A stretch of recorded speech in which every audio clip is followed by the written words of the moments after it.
Alright, ladies and gentlemen, welcome back to another episode of Zath's Replay Theater.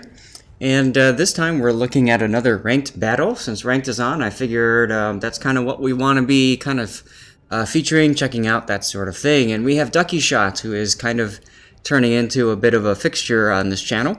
We have him in the Lo Yang. And as most of you know, ranked battles tier 8 only, so it's a good opportunity to maybe grind up some ships in the tech tree, or take out your favorite premium boat and just club people. So we'll see what happens here. Now I'm going to do my characteristic screenshots, and then we will get started. Now the Lo Yang, a couple of things to note about the Lo Yang and what makes her so special.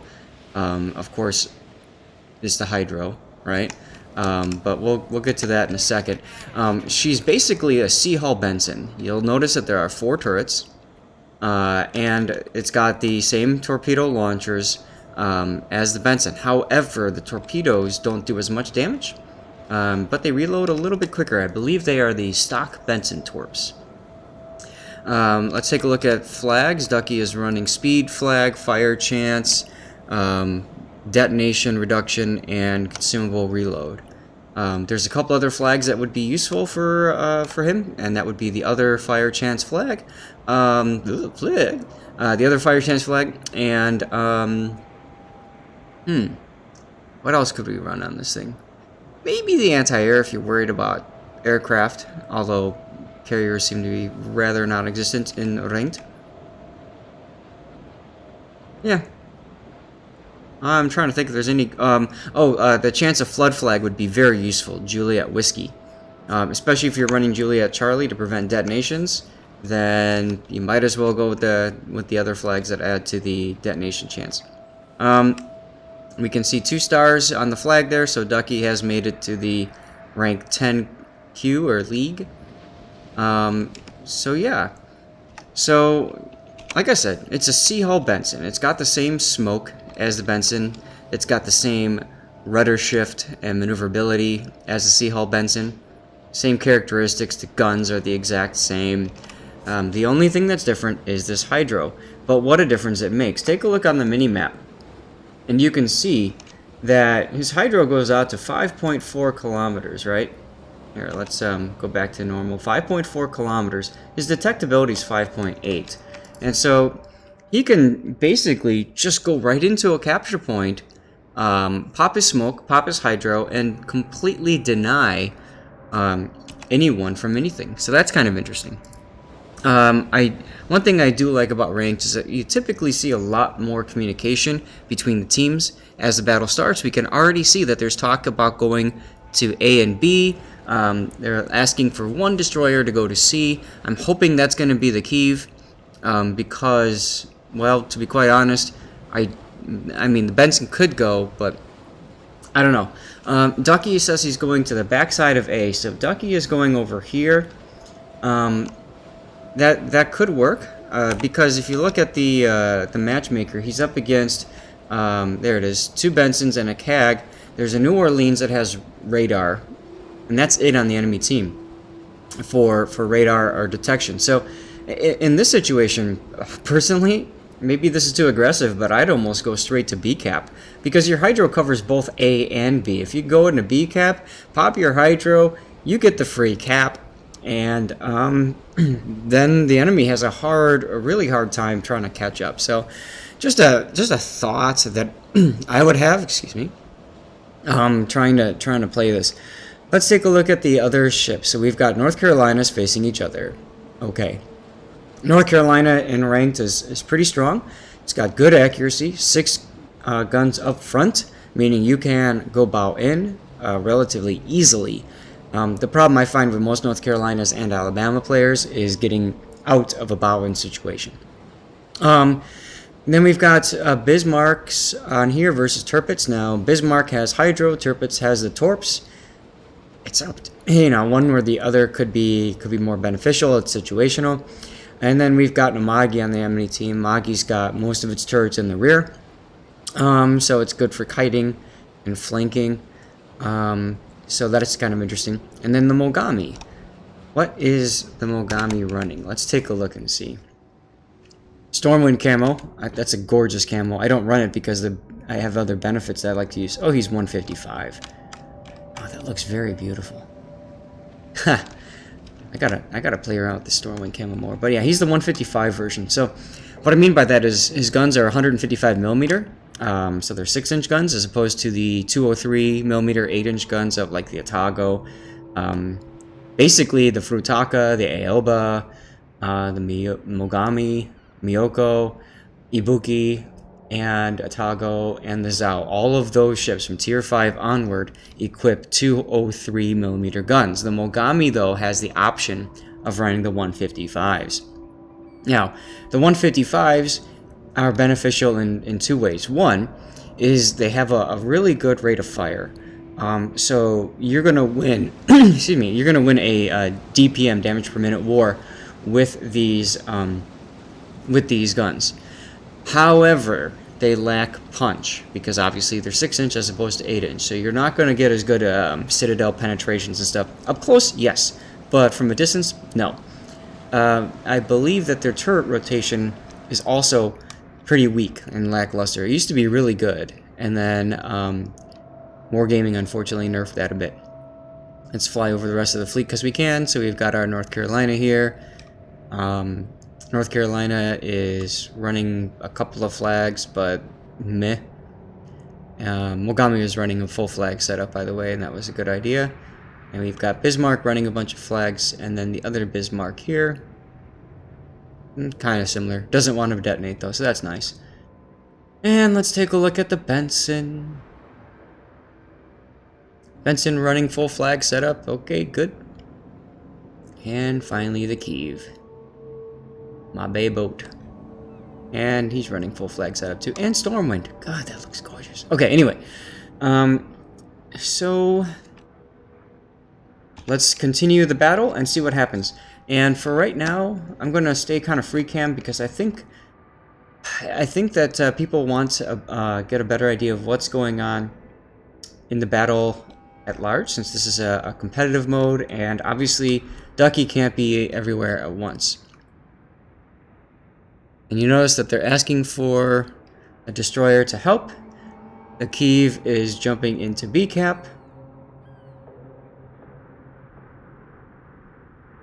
Or not. Ducky is warning him of radar. That's good communication. If the New Orleans wanted to really mess with people, New Orleans can go right there and radar this entire both caps. And there we go. Now the Kiev is finally saying, alright, I'll go see, which is what we kind of said at the beginning would be the best play for him. Kiev being a very, excuse me, very fast ship, able to get to cap quickly. And we can see from those two battleships that Ducky is headed right for them. A is being capped, so we know that there's something in A cap. And obviously with the smoke, we can kind of tell where that is. It's very common, you'll see a destroyer do that. The problem with that is, of course, they kind of advertise themselves, and then, you know where to send your torpedoes. Now, this is a threat. Ducky, let's get over to him.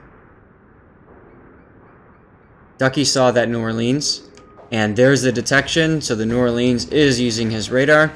But Ducky's in a position where that radar's not really going to matter too much, and you can see Ducky is detecting the Kagero. Now, if I'm Ducky, I'm probably spamming the F3 key on, both of them. There we go. And let's switch to Ducky's view and kind of watch since the action is on him now.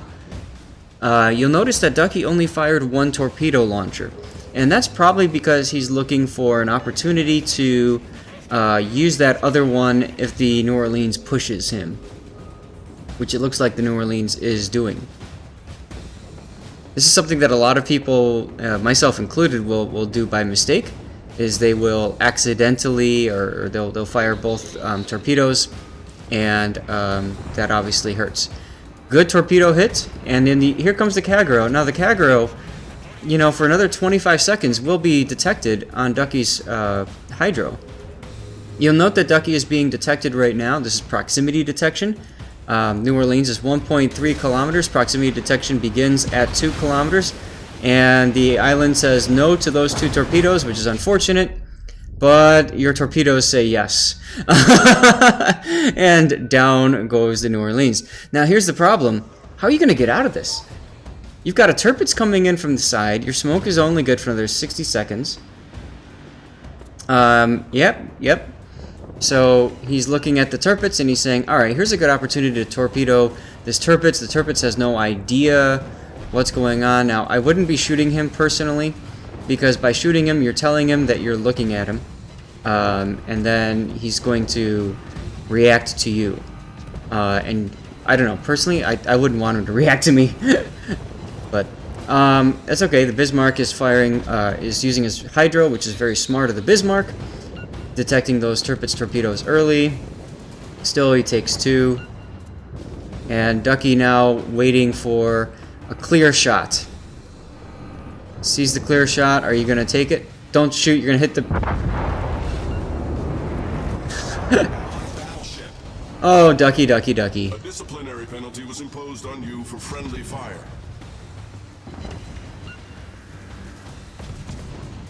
Now, the nice thing about the team kill there is that the enemy team did not gain any points from what you did there. So there's that. We destroyed an enemy battleship. And Benson.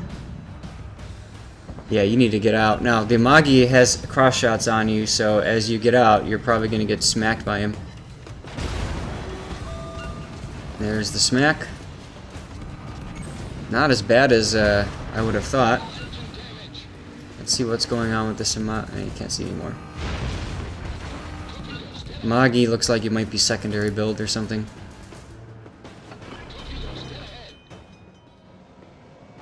Now, you can see that Ducky's kind of, once again, stuck. He's in this position where he kind of can't get out. Now, the Hydro, though, look at the Hydro, see? And this is what I'm talking about. Like, the entire cap, both caps are covered. There's literally nothing that this Benson can do, aside from killing you, to get unspotted. And look, there's the other Benson that's coming around. Same situation. Nothing he can do to get unspotted either. Area denial torpedoes. Smokes away.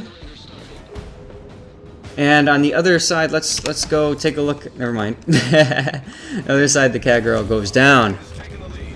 Oh, big hit from the North Carolina. Now, why did he get that hit? He got that hit because he got detected for a little bit there. Even though his smoke was available, he chose not to use the smoke, and you saw he got punished hard for that. He almost went down because of it. Now, fortunately, the team's doing okay. This Benson over here is probably going to torpedo the North Carolina and kill it.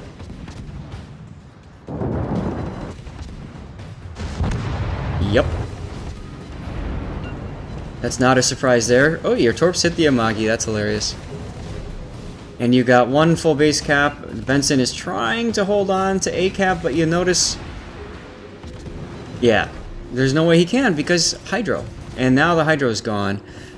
Okay, so here's what you should do now. Stop shooting and get the hell out. You've done enough for your team, soldier. This is the part where the team typically likes to go in and YOLO and die.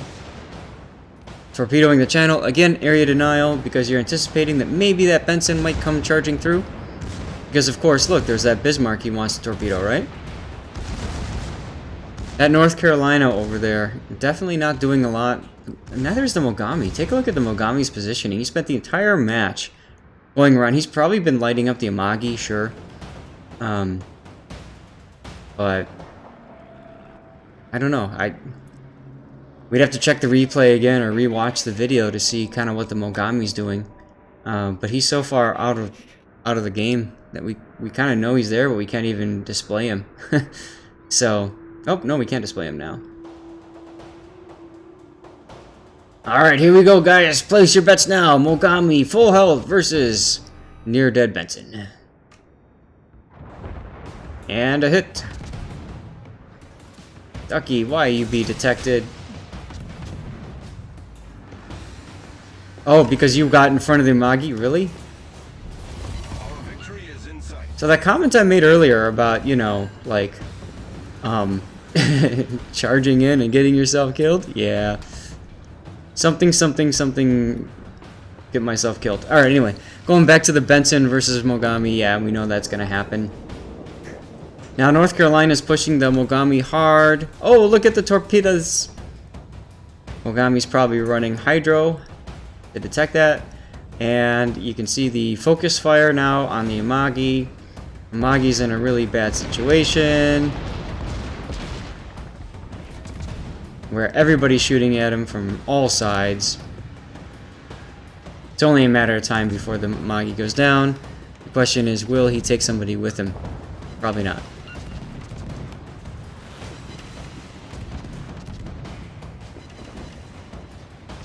Now, the way the Mogami's running, we got the North Carolina down here. That might get a shot off on him, but probably not. At least not before this Mogami, or the Amagi goes down.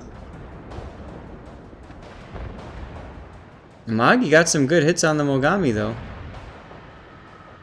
Because the Mogami is staying bow on. Now, the Amagi can penetrate the frontal armor of the Mogami, so what he's doing there, probably not a good idea. Benson smoking up right in front of the North Carolina. North Carolina is forced to either turn and take torpedoes or stay steady. And, yeah. That's all she wrote. So, why was this game such a one-sided victory? It was one-sided a lot because Ducky was able to use his Hydro to his advantage. He was able to keep basically all three destroyers spotted for a long time, to the point where the Kagero realized that there was simply no chance in B-Cap, and he had to go. The two Bensons also kind of tried to do the same thing. One looked like he just kind of stayed expecting that radar Hydro to go away after a certain amount of time, but Loyang radar doesn't go, or Hydro doesn't go away anytime soon. Ducky had some really good torpedoes. 4 kills out of 7 total ships. That's not bad. I'm sure he wants his Kraken, though. Although, technically, I would say maybe that... Well, I don't know if he would get a Kraken at this point because of that team kill. Lol. But in any case, the Kiev did the smart thing. You saw the Kiev turn back over to sea. Made sense. And he was supported by the other Benson. They kind of went through sea together, and I think that was very smart. You send the main fleet one place with the destroyer that can lock down the caps, and then you send the others off on the flank to do something. And it seemed to work out really well. Now, Ducky going this side, it allowed him to stay safe from the New Orleans as the New Orleans appeared, and it gave him kind of cross shots this way into enemies that were pushing blindly into B. So that was good. So yeah, I mean, I think everything kind of worked out well there, and you know, the big thing is that New Orleans radar, and that's why you didn't go B-Cap originally, which does make sense. New Orleans radar, I believe, lasts for 35 seconds. So had the New Orleans posted up down here instead, radar, boom, and had the battleships, instead of going this side for whatever reason, instead of had they been over here. New Orleans radar, you were here right now, boom, you're dead, right? So I guess a large part of this battle was the enemy ships kind of going a wonky way. It's interesting. But we can definitely see the Loyang strengths. Look at how much area he's able to cover with this Hydro, right? And that's why I said AB right now is such a powerful position. With Hydro, I mean, you completely lock this entire area down. So, there you go. Ducky, nice job. Thank you for sharing this replay as we watch the North Carolina die.